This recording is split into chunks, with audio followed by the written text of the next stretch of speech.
일자리에 진화란 말을 붙이게 된 이유는 자원정리의 다시 큽니다.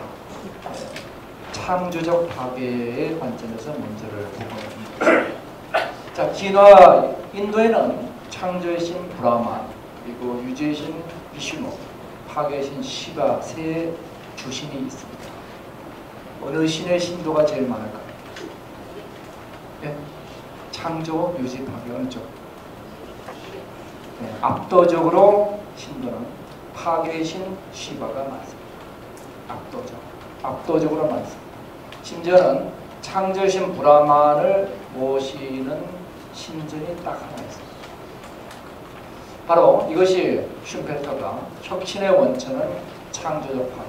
그래서 오늘 일자리 문제는 바로 창조적 파괴라는 각도에서 알아보도록 하겠습니다. 네, 옥스퍼드나 다보스나 가트나나 수많은 기관들이 일자리가 사라진다고 얘기를 하고 있죠. 과연 그럴까? 우리가 이 문제를 심도 있게 보지 않으면 자칫하면 국민들이 4차 산업혁명에 대한 거부감이 커질 수가 있습니다. 그럼 국가 혁신이 늦어지게 되겠죠.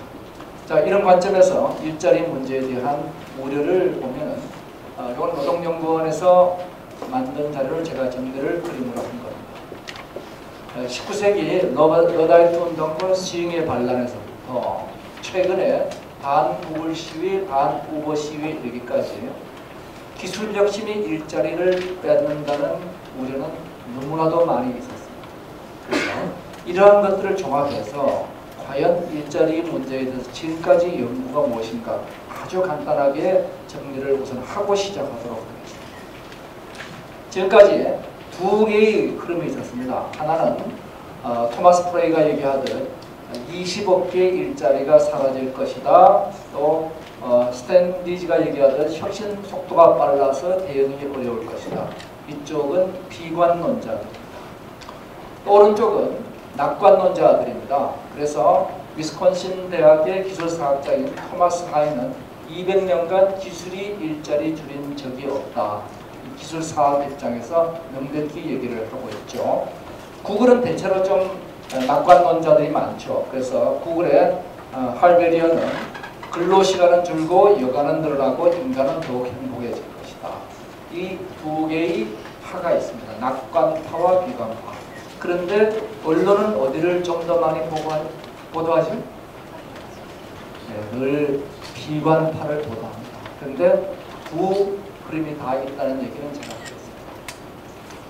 크게 일자리가 뭐로 인해서 변화할 것이냐에 대해서는 세 개의 논의가 있습니다. 첫 번째 논의는 기술이 일자리를 없앨 것이다. 이것은 다보스나 옥스퍼드나 가트나 이런 분들이 얘기를 하고 있죠.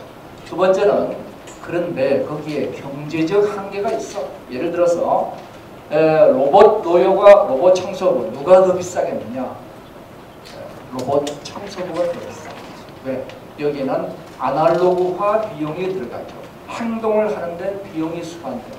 이래서 비용적인 측면에서 한계가 있을 것이다. 그래서 맥킨지는 전체 업무를 봤더니 몽땅 자동화되는 건 거의 없다. 대부분의 경우는 부분적 자동화니까 인터페이스에 대한 비용들이 들어간다. 비용적 측면에서 봅니다. 세 번째는 뭐냐? 사회 제도적 측면에서 문제를 보게 되죠. 예를 들어서 로봇 판사가 더 판결을 잘한다 치더라도 과연 대체할 것이냐? 로봇 의사가 더 영상 판독을 잘한다고 대체될 것이냐? 아닐 것이다. 이것은 자격증, 사회 진입 규제 문제들이 따라가게 되어 있습니다. 그래서 기술과 비용과 규제 장벽 이 세 가지가 일자리 변화에 대한 가장 중요한 3대 요소가 될 것이다. 이런 측면에서 기술 측면에서는 오스번과 프레이가 미국의 702개 업종에 대해서 조사해봤더니 기계학습으로 대체될 수 있는 반복적 업무는 대체될 확률이 높더라. 여기 47%가 대체 확률에 들어있는 거죠. 자, 한국은 어떠냐? 우리 노동연구원의 김정은 박사님이 조사를 해봤더니 57%가 위험하더라. 왜? 판매 종사들은 고위험 직군이 과다해서 한국은 미국보다 훨씬 위험하다. 이렇게 보고를 하고 있죠. 비용 측면에서는 맥킨지가 분석을 해봤더니 우리 일자리는 한 가지 종류만 있는 게 아니라 반복되는 일도 있고 그 안에 창조적인 일도 있고 감성적인 일도 섞여 있더라. 그래서 이 전체 일자리를 못해서 800개 직업 중 2,000개 업무를 봤더니 45%만 자동화되니까 이것을 몽땅 대체할 수 있는 경우는 별로 없더라. 그래서 복합 행동의 고비용 구조를 어떻게 할 것이냐. 예를 들어서 청소부와 기자 이런 문제들이 생기게 되죠. 자, 제도적 측면에서 볼 때는 이 두 분 닮았나요? 아시죠? 예. 리처드 서스킨드하고 다니엘 서스킨드 아버지와 아들입니다. 아버지와 아들이 책을 썼죠. 바로 전문직의 미래라는 책. 자, 여기서 전문직의 진화가 수공업 표준화 체계와 외부화로 간다. 그래서 이 전문직의 진입장벽을 말하고 있습니다. 정리해보면은 기술은 우리 인공지능과 로봇으로 일자리를 바꿀 수 있다. 어떤 일자리나 데이터를 통해서 규칙화되는 일자리는 바꿀 수 있다. 대체될 수 있다. 그렇지만 일자리가 몽땅 대체되는 거 아니고 부분적 대체가 되기 때문에 이 비용적 문제 때문에 대체는 지연될 것이고 사회적 제도로 변화는 지연될 것이다. 그리고 새로운 일자리나 신기술로 창출될 것이다. 이게 대략 나와 있는 얘기를 대충 요약한 겁니다. 여기서 우리가 머무르지 않고 워낙 중요한 문제이니까 우리 나름의 각도로 문제를 한번 접근해 보기로 했습니다. 그래서 이름이 일자리의 진화가 되겠습니다. 우리 일은 크게 육체 노동과 정신 노동이 있는데 러다이트 운동, 육체 노동을 기계가 대체할 것이다. 오토메이션 타임즈에서는 컴퓨터가 정신 노동, 인간의 계산 활동을 대체할 것이다. 이와 같이 인류 역사상 수많은 기술 혁신이 일자리를 없앤다는 얘기가 나왔지만은 일자리는 진화할 뿐 역사상 기술 혁신이 일자리를 줄인 적은 없습니다. 이거는 이 실험률은 경제 대공황이죠. 이건 기술 혁신하고 관계 있는 건 아니죠. 일자리는 늘 생성되고 소멸되어 왔다. 즉 이것은 혁신의 본질이죠. 창조적 파괴를 통해서 일자리는 만들어지고 사라져 왔을 뿐이지 일자리가 줄어들진 않았다는 거죠. 어떻게 됐느냐? 18세기에 80%에서 90%에 달했던 농업의 일자리가 지금은 2% 이하로 미국의 경우 실질 농업 인구는 0.2%라고 얘기를 하고 있습니다. 나머지가 실업자가 된 건 아니죠. 그들이 제조업 서비스업, 플랫폼 서비스업으로 이전에 갔을 뿐입니다. 일자리는 즉 진화할 뿐 사라지지 않았습니다. 그리고 생산성은 증가됐고 임금은 증가됐고 근무시간은 감소됐죠. 자, 그럼 4차 산업혁명의 일자리는 우리가 어떻게 될 것이냐. 업무 시간은 1차, 2차, 3차 혁명을 통해서 줄고 이런 일자리는 줄고 이런 일자리가 생성되어 왔습니다. 우리의 질문은 그래서 4차 산업혁명에서 업무 시간은 어떻게 되고 줄어드는 일은 데이터로 반복된 일은 줄 텐데 뭐가 생길 것이냐. 이게 우리의 질문이죠. 여기서 잠깐 우리 많은 분들이 기술 혁신이 세상에 전체 군은 만들지만은 나의 일자리를 뺏어가고 분배를 악화시켜왔다고 착각하시는 분들이 있어서 전체 GDP가 인구보다 빨리는 것은 분명하죠. 그리고 계속 성장률은 가속화되고 있습니다. 더 중요한 건 뭐냐면 상위 1%의 소득을 보면은 우리가 50%가 넘던 19세기 소득에 비해서 지금 20% 수준으로 상위 1% 소득이 떨어져 있습니다. 이 분배가 악화됐다고 주장하는 PKT가 주장하는 것도 30%니까 이것도 나빠진 건 아니죠. PKT와 파이낸셜 타임즈는 이 수치의 정확성을 놓고 서로 논쟁을 벌이고 있는 중이죠. 그래서 사람들 손은 파이낸셜 타임즈 쪽으로 가고 있습니다. 그리고 노동시간은 계속 이렇게 줄고 있습니다. 즉 분명한 역사적 진실은 산업혁명을 통해서 사회 부와 여가는 증가됐고 일자리와 분배가 사라진 것이 아니고 유지되어 왔다 하는 겁니다. 지금까지는 그랬다는 겁니다. 자, 그러면 4차 산업혁명에서 도대체 어떤 일이 벌어질까 하는 데서 우리는 일자리 문제를 다시 한번 근본부터 짚고 갈 필요가 있는 것. 자, 일자리는 도대체 어떻게 만들어지는 것이냐. 일자리는 정부가 세금으로 만들면 가짜죠.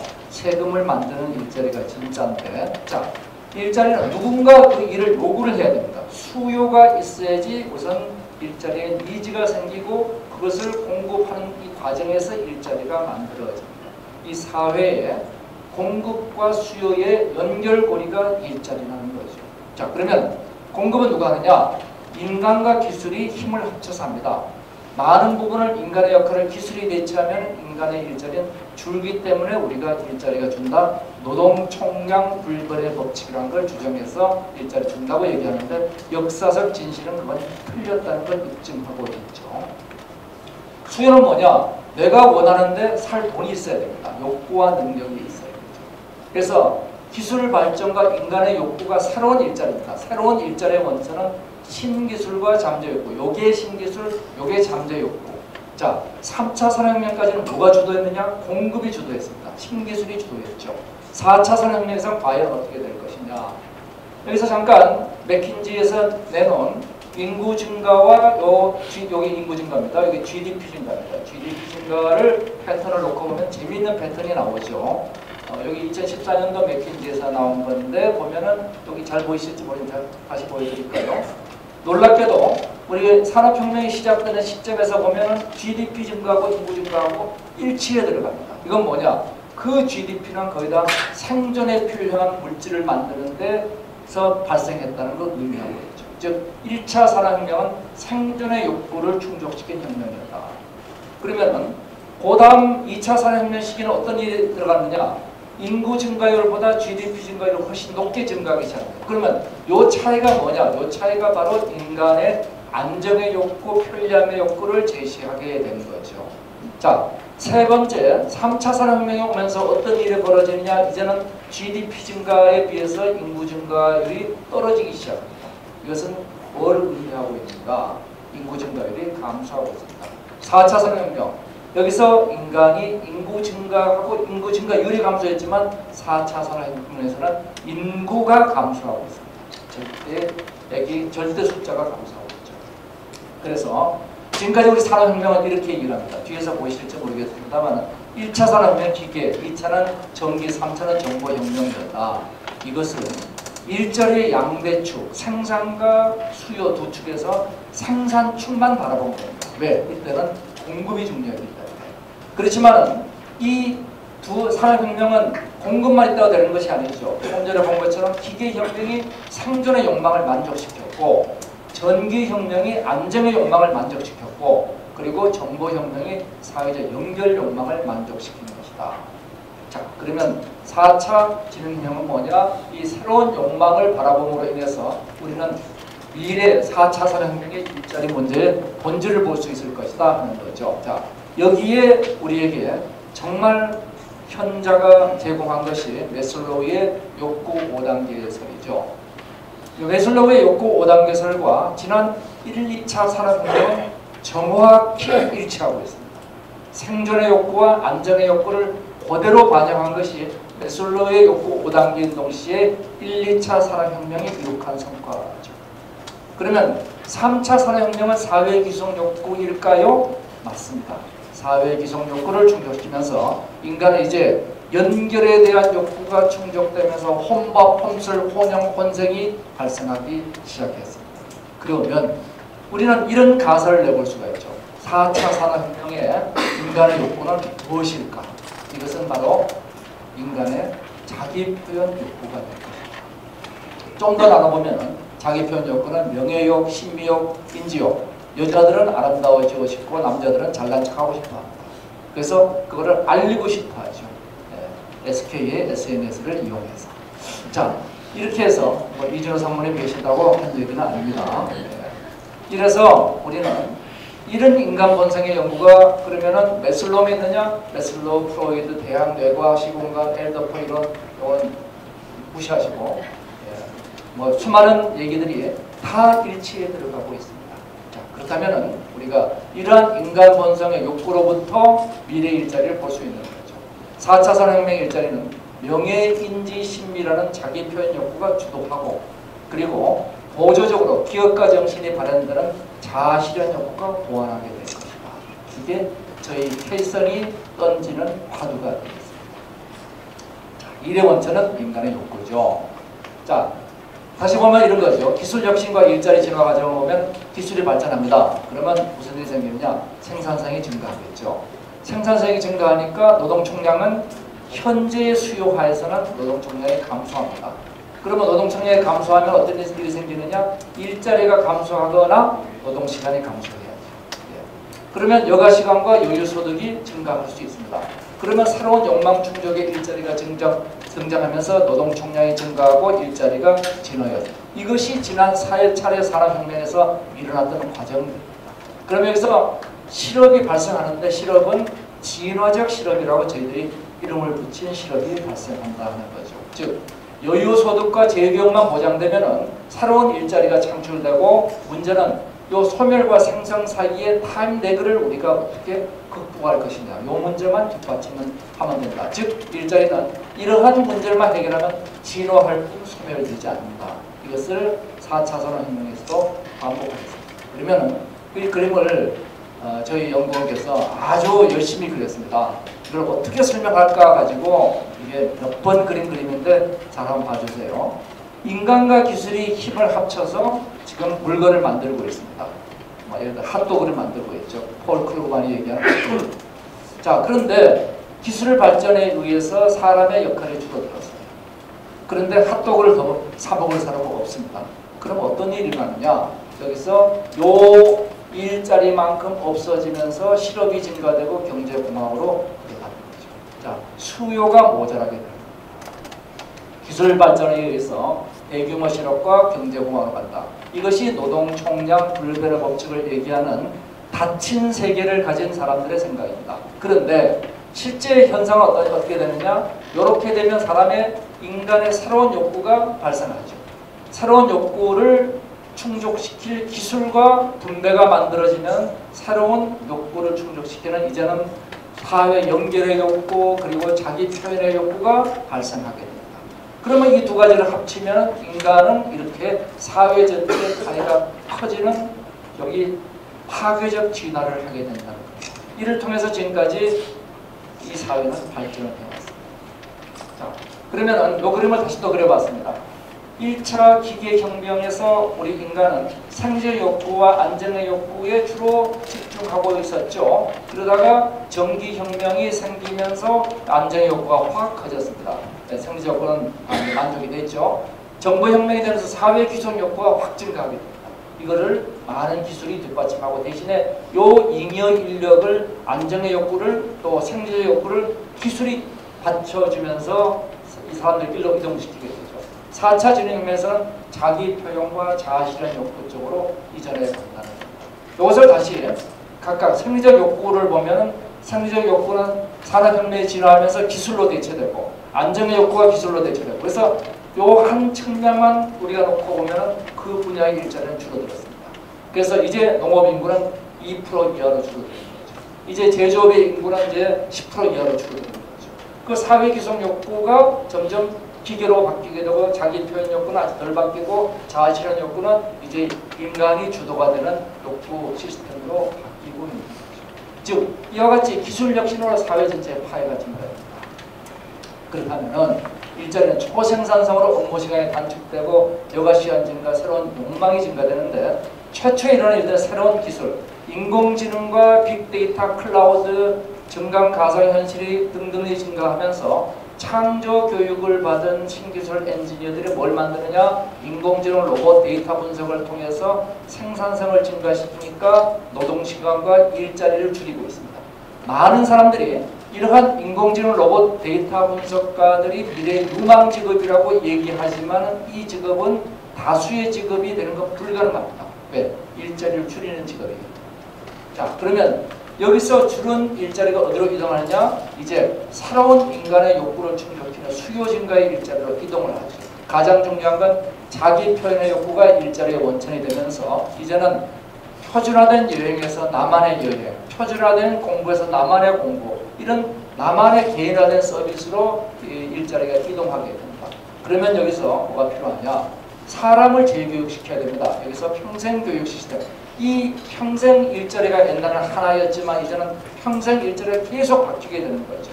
1모작, 2모작, 3모작, 4모작을 하게 되니까 평생 교육이 뒷받침돼야 되고 또 하나는 수요를 뒷받침할 소득이 있어야 됩니다. 그래서 분배 거버넌스가 유효수요를 뒷받침하고 있어야 되는 거죠.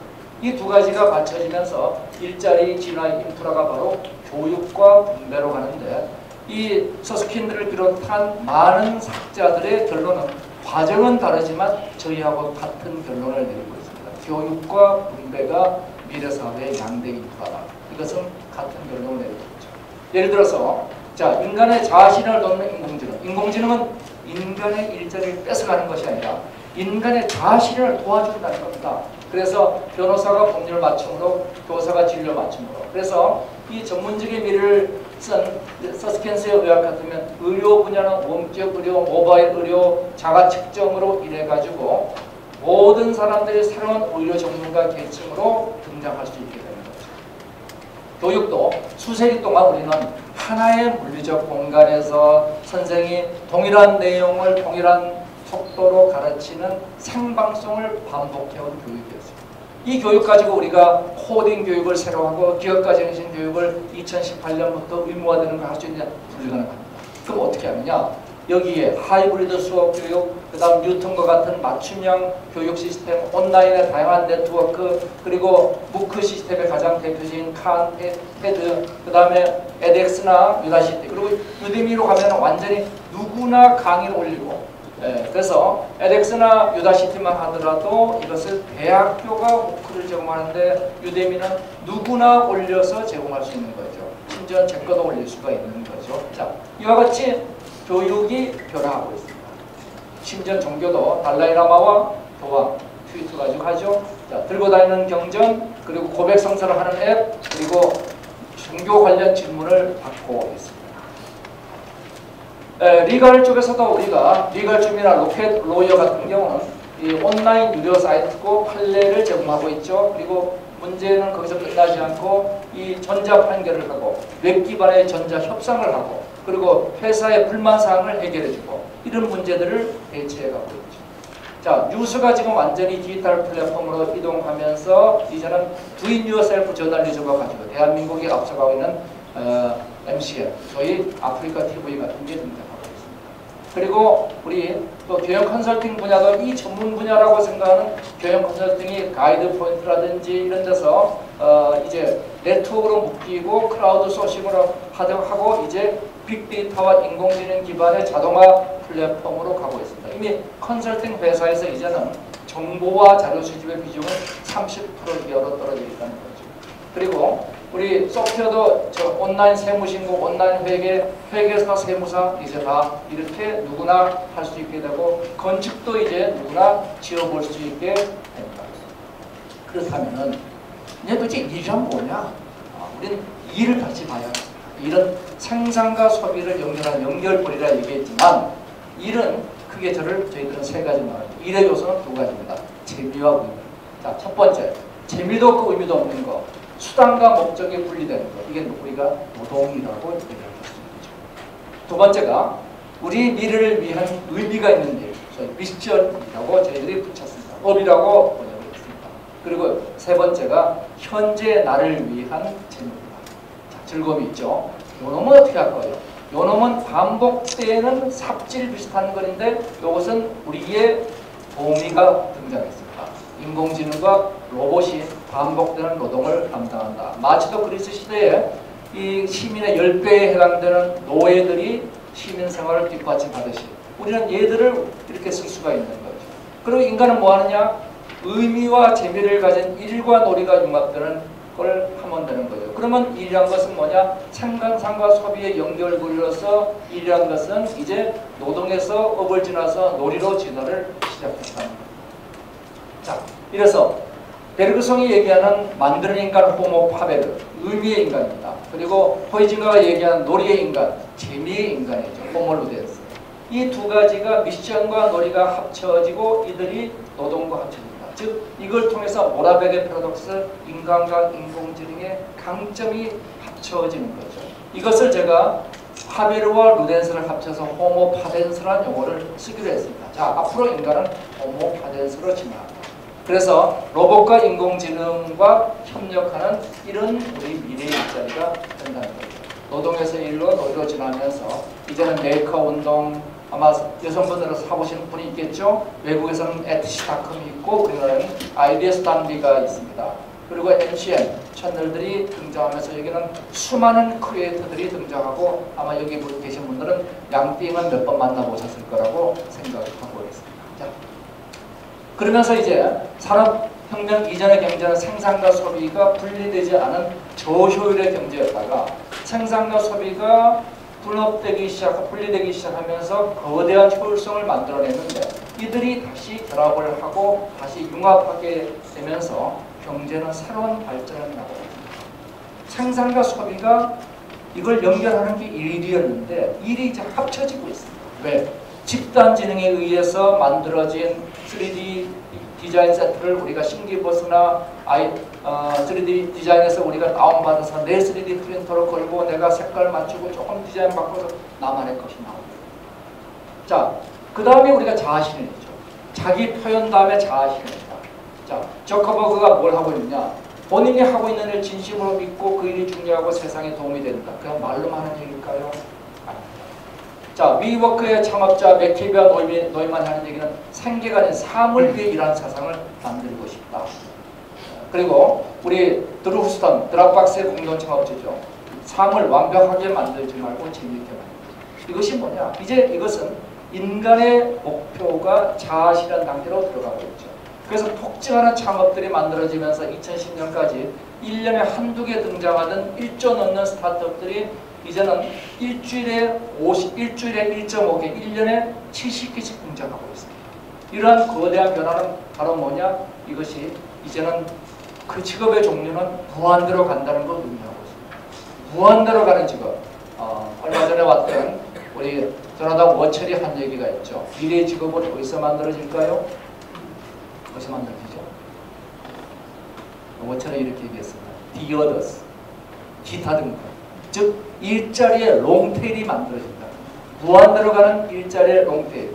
이 무한대로 가는 일자리의 롱테일들이 서로 만들어지는 프리랜서 이코노미가 이제는 지배하게 되고 노동이 아닌 일의 경제, 일자리가 아닌 재미와 의미가 합쳐진 긱 이코노미 넛워킹이 등장하면서 이제는 이 그냥 일용직 근무자, 즉 내가 왜 하는지 모르는 게 아니라 내가 새로운 마음가짐, 기술 수단을 가진 자율성과 유연성과 주도권을 갖은 프리 에이전트 시대가 등장하면서 수많은 긱 플랫폼이 등장하고 있죠. 그러면서 이제 일자리는 기업의 왕이란 블루 월드에서 기업이 배려하는 그린 월드를 넘어서 이제는 오렌지 월드, 모든 조직이 협동하고 강화하는 시대로 갈 것이다. 자, 그러면 여기서 또 하나 문제가 있습니다. 복잡계의 일자리가 있죠. 계획경제가 왜 무너졌는가? 아유, 얼마나 잘 계획하면 좋겠습니까? 그런데 시장경제에 무너졌습니다. 왜? 단순계에서 복잡계로 가면서 계획경제는 더 이상 작동하지 않게 됐죠. 전통적 일자리 접근은 계획경제와 비슷합니다. 이것을 복잡계 일자리로 바꾸어주면 우리가 모든 것을 통제할 수 있고 닫힌 균형을 만들 수 있다는 단순계의 일자리 시각에서 이제는 열린 불경이나 복잡계 일자리로 바꾸어주면 여기서부터 일자리 원리가 달라집니다. 세상은 이와 같이 기계 자동화에서 생명의 자기조직화로 이동하고 있습니다. 복잡계가 자기조직화하면서 나타나는 현상은 개별 일자리를 보호하는 국가는 오히려 일자리가 줄어들고 있습니다. 프랑스와 독일을 비교해보면 명확한 차이가 있죠. 왜 그런 일이 벌어지고 있는가? 이것은 복잡계 패러독스부터 출발하고 있습니다. 부분이 성공하면 전체가 실패한다는 거죠. 그러면은 개별 일자리 개입을 하면 생태계 교란돼서 옐로스톤의 유명한 사슴과 늑대 패러독스 문제가 생기고 시장의 복수를 찾게 되죠. 결국 우리는 복잡계 일자리 정책은 창발적 관리로 가야 됩니다. 창발적 관리는 부분이 죽으면서 전체가 더 큰 성장을 합니다. 이게 창조적 파괴. 이 창조적 파괴 부분이 죽지 않으면 어떻게 되느냐? 세포, 60조 개의 세포가 나는 죽어도 안 죽을래 하는 세포가 등장해서 있으면 그게 바로 암세포입니다. 부분이 죽어도 안 죽으면 전체가 죽게 되어 있습니다. 이래서 개인과 기업과 사회가 가치 창출과 가치 분배로 순환을 하고 있어요. 이 순환 과정에서 만들어지는 것이 선순환 일자리 정책입니다. 단기적으로는 개인, 장기적으로 사회 생산과 분배 룰이 합쳐져야 되면서 여기서 우리는 개인 두 개의 인프라가 발생하죠. 하나가 공급 사이드에서 교육의 인프라, 또 하나가 분배 사이드에서 분배 인프라. 이 두 가지가 이제 미래 일자리의 궁극적인 방향이 되죠. 그래서 교육은 어떻게 되느냐? 이제 확실하죠. 범생은 가라. 괴짜만 말합니다. 근데 모범생은 가고 괴짜만 오게 되면 여기서는 협력이 안 돼요. 그래서 이 괴짜들이 협력하는 괴짜가 미래의 인재자, 창조와 협력입니다. 그러려면은 지금 교육은 어떻게 되냐? 지금 교육은 이렇게 세상이 변하는데 뒤뚱뒤뚱 쫓아가서 절대로 못 찾아갑니다. 이제는 learn how to learn.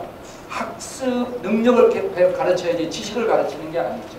이래서 우리는 교육과 사회가 분리돼서는 절대 불가능합니다. 이제 교육과 사회가 융합되면서 프로젝트 중심 교육으로 가고 거기서 가장 기본적인 것만 매크로한 문제의 콘텐츠로 가르치는 이런 이원 시스템으로 갈 수밖에 없습니다. 즉 지금까지 우리는 정답을 가르치는 지식교육에서 이제는 문제 해결 능력을 가르치는 학습 능력 교육으로 일대 전환을 해야 되고 일대 전환의 결과가 바로 프로젝트 베이스드 러닝이죠.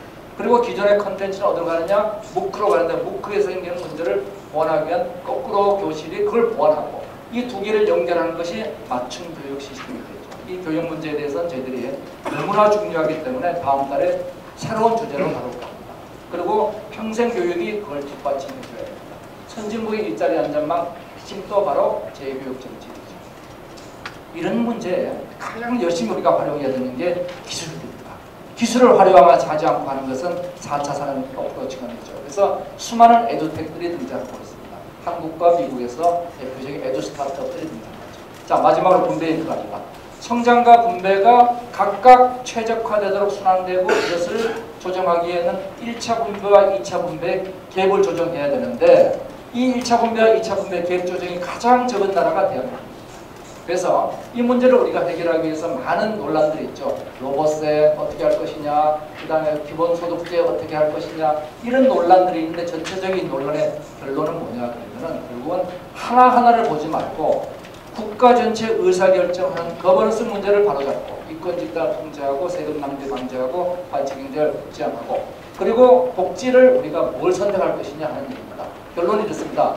결론은 이만 볼 때는 선별적 복지를 해야만 된다는 겁니다. 자세한 내용은 제 보고서에 그 내용들을 써놓고 있습니다. 그리고 기본소득은 4만 불 이상, 적어도 국민소득 부담률 50%가 넘을 때 보편적 기본소득으로 가야 됩니다. 이래서 전체적인 저희 모델은 성장과 분배가 순환하면서 교육과 분배의 변화가 있는 이 구조를 저희들이 케이선 일자리 모델로 제시를 하고 있습니다.